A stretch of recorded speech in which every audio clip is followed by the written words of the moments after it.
Pada kesempatan kali ini kita akan membahas mengenai balance sheet, masih dalam topik pengendalian keuangan. Lalu apa itu balance sheet? Mari kita telusuri di ruang tanya.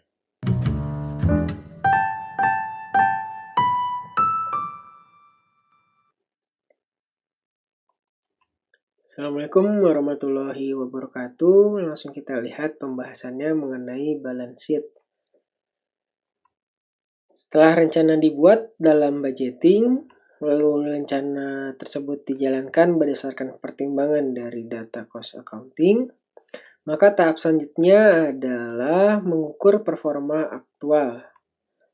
Nah, balance sheet lah yang berfungsi untuk hal tersebut ya, untuk mengukur performa aktual.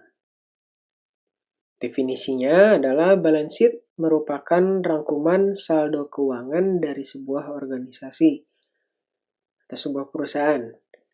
Posisi keuangannya pada waktu tertentu ya, biasanya dilakukan pada akhir tahun atau bisa dilakukan pada interval waktu yang lebih pendek, misalnya semester, triwulan, atau bulanan.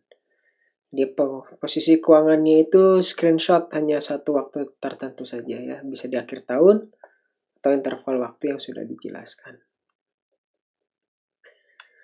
Balance sheet ini biasanya terdiri dari 3 bagian. Yang pertama itu aset, adalah hal-hal yang dimiliki oleh perusahaan atau own, di mana aset dibagi jadi 2, yaitu current asset atau aset cair yang dapat dikonversi menjadi kas dalam rentang waktu setahun. Ada juga fixed asset, yaitu aset tidak cair ya, dan mengalami depresiasi. Ya, maksudnya tidak cair itu sulit dicairkan dalam waktu rentang setahun. Misalnya fixed asset itu mesin. Kalau misalnya kita jual mesin kan harus cari pembelinya itu agak susah.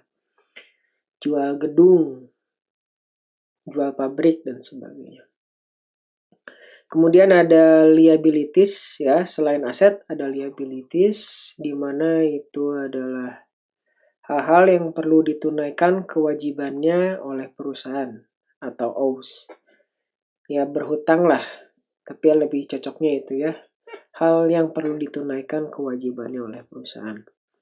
Ini dibagi menjadi 2 juga. Yang pertama karena liabilities, yaitu kewajiban yang harus ditunaikan dalam rentang setahun juga, sama definisinya mirip-mirip dengan current asset. Kemudian ada long term debt, itu kewajiban yang ditunaikannya rentangnya lebih dari setahun. Selain aset dan liabilities, ada juga net worth atau equity, di mana dia adalah selisih aset dengan liabilities atau sama dengan investasi plus profit atau loss. Kita akan lihat contoh balance sheet-nya sebagai berikut. Di bagian yang dikurungin tersebut adalah aset. Kemudian dikurungin selanjutnya adalah liabilities. Yang selanjutnya ini adalah stakeholder equity atau investasi dari pemegang saham. Itu 3 bagiannya. Selanjutnya kita akan lihat dari current asset-nya ya, atau aset cairnya, di mana di sini dibagi jadi current asset juga. Kita lihat cara bacanya. Di sini kita punya cash sebesar 150.000 USD dan securities uang jaga-jaga lah sekitar 100.000 dolar. Sehingga jumlahnya 250. Kemudian kita punya account receivable. Account receivable itu orang yang belum bayar ke kita tapi kerjaannya sudah beres, kurang lebih seperti itu. Account receivable, ya, bisa diterima. Kemudian untuk selanjutnya adalah ada inventory. Di sini kita punya raw material seharga 200.000 dolar. Kemudian material yang sudah setengah diproses, work in progress, sebesar 180. Kemudian ada barang yang sudah jadi, tapi belum terjual 300.000. Dimana kalau ini dijumlahkan sama dengan 680. Ya, itu adalah inventory-nya yang kita punya. Selanjutnya ada prepaid expenses, ini kurang lebih pengeluaran yang sudah kita bayar, ya, tapi barangnya yang belum kita terima. Kurang lebih seperti itu. Nah, kalau ini dijumlahkan, current asetnya itu menjadi 1.360.000 USD ya, current asetnya. Selanjutnya kita punya fixed asset, property, plant and equipment sebesar 4,5 juta USD. Kemudian barang-barang ini terdepresiasi karena termakan umur lah, kurang lebih karena termakan umur, sehingga nilai ekonominya jadi berkurang sebesar 2,4 juta. Dengan demikian, properti pabrik dan alat-alat yang kita punya itu harganya 2,1 juta.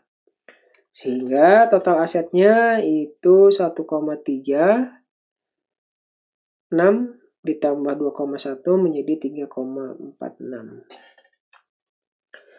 Selanjutnya kita akan lihat current liabilities. Di sini ada account payable. Jadi utang kita terhadap orang lain ya, pekerjaannya sudah selesai tapi belum kita bayar.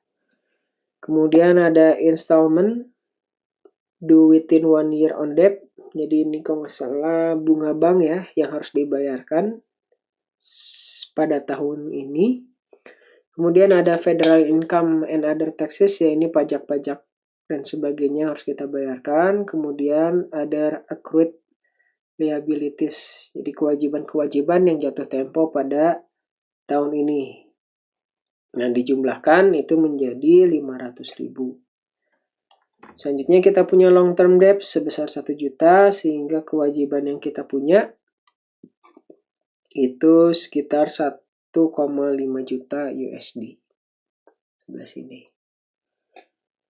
Sisi lain kita punya stakeholder equity di mana capital stock-nya itu 500.000 ya, modal yang disuntik lah ke perusahaan. Dan kita punya return earning itu 1.460.000. Return earning ini dihitung dari selisih antara total aset dikurangin dengan total liabilities.